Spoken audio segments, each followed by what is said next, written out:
Benjamin Franklin once said, "If you fail to plan, you're planning to fail." In his defense, he said this before the computing era. Today, we revise this quote. If you fail to plan for failure, you are planning to fail as an engineer.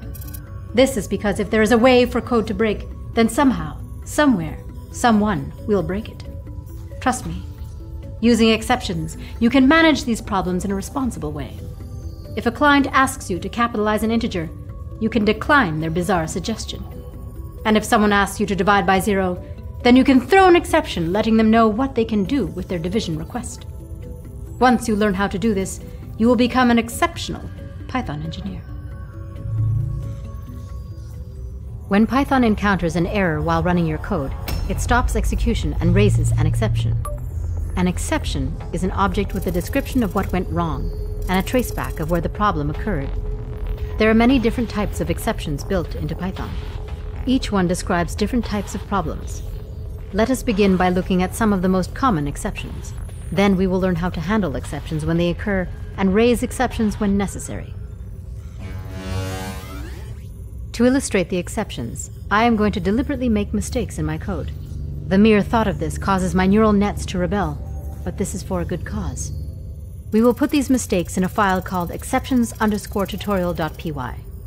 Let us first write some code to print hello world 5 times. Then run.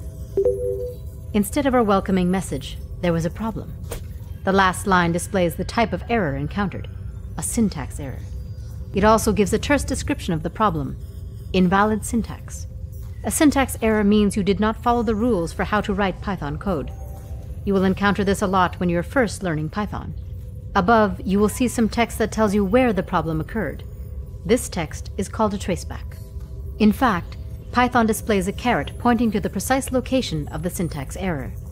Here we see that we are missing a colon at the end of the for loop. If we add the colon, then run again, everything works as intended. Let us see a few more common exceptions before we learn how to throw and handle them. 1 divided by 0. Run. Python knows this is not possible, so it raises a 0 division error with a redundant description. The traceback lets you know the file and line where this mathematical sin was committed. If you add a few blank lines at the beginning and run again, then the line number in the traceback also changes.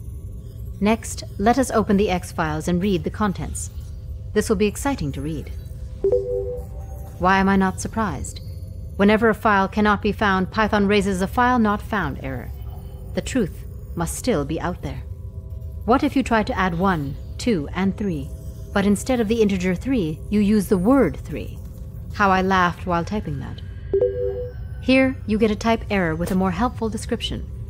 Python lets you know that you cannot add an integer and a string. This exception is very common. It occurs when you expect one type of data, but receive another. For the next illustration, import the math module. Then take the square root of -1. I am not amused. The answer is I.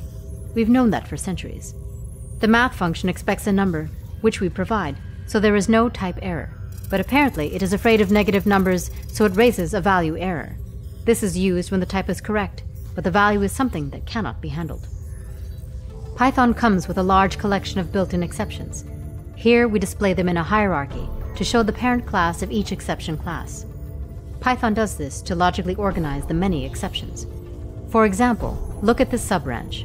There are 2 built-in exceptions that are subclasses of lookup error.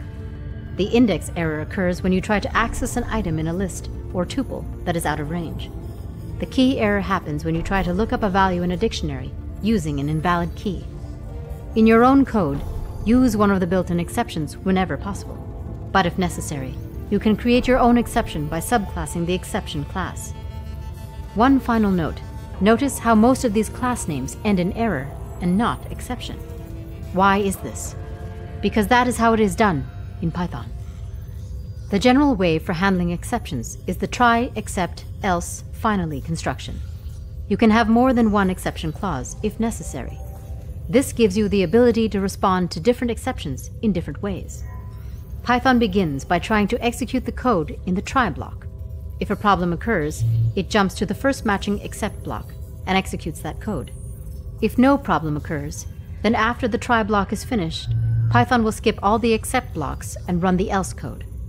And finally, the finally block. This code will run regardless of what happens above. Error or no error, the finally block will always execute. Let us see an example. We will write a function that will read the contents of a binary file and return the data. But as an added twist, we will measure the time required to do this. This is something you might do if you are running a cloud service that builds users by time used. We will be logging our results and timing the code, so import the logging and time modules. First, create a basic logger with debug level. We will use this logger to record both exceptions and time used. Now, define the function. The input is the path to the binary file. Next, demonstrate your responsible nature by writing a docstring. First, we record the time the method began. Next, we will try to open the binary file and return the contents. By default, open assumes you are opening a file in read text mode. We will override this default and open the file in read binary mode. Next, read the contents of the file. Then, return the data. If the file does not exist, Python will raise a file not found error. We can handle this situation with an except line. Type the keyword except, the name of the exception class, and then give the exception a name. This assigns the exception object to a variable named ERR. You can name your exception anything you like. In the event the file does not exist, we will log the error. There is not much more we can do, and it does not make sense to return anything. So we can type the raise command to instruct Python to pass along the file not found error to the user. Next, we write an else block. This code only executes if there are no exceptions in the try block. In this case, we want to close the file. We cannot close the file in the finally block, because if the file does not exist, f will not be a file object. And finally, the finally block. This code always executes. If everything worked, or if there was an exception, it does not matter. Here, we record the stop time. Compute the time required. Then, log the value. In reality, you would likely store the time required in a database, but for simplicity, we are logging the time.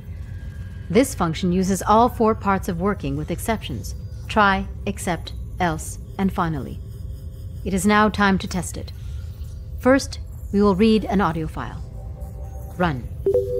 No errors were raised. And if you look at the log file, you can see the time required to read and return this audio file. Next, let's read a much larger video file.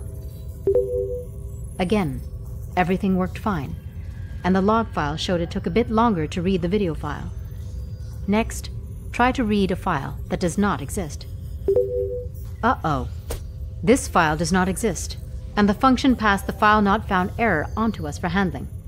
If you look at the log file once more, you will see the error message along with the time required: 0.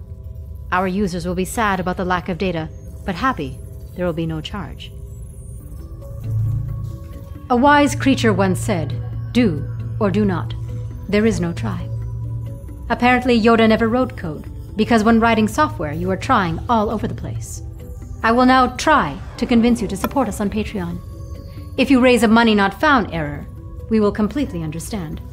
Else, any support you can offer will make me smile on the inside.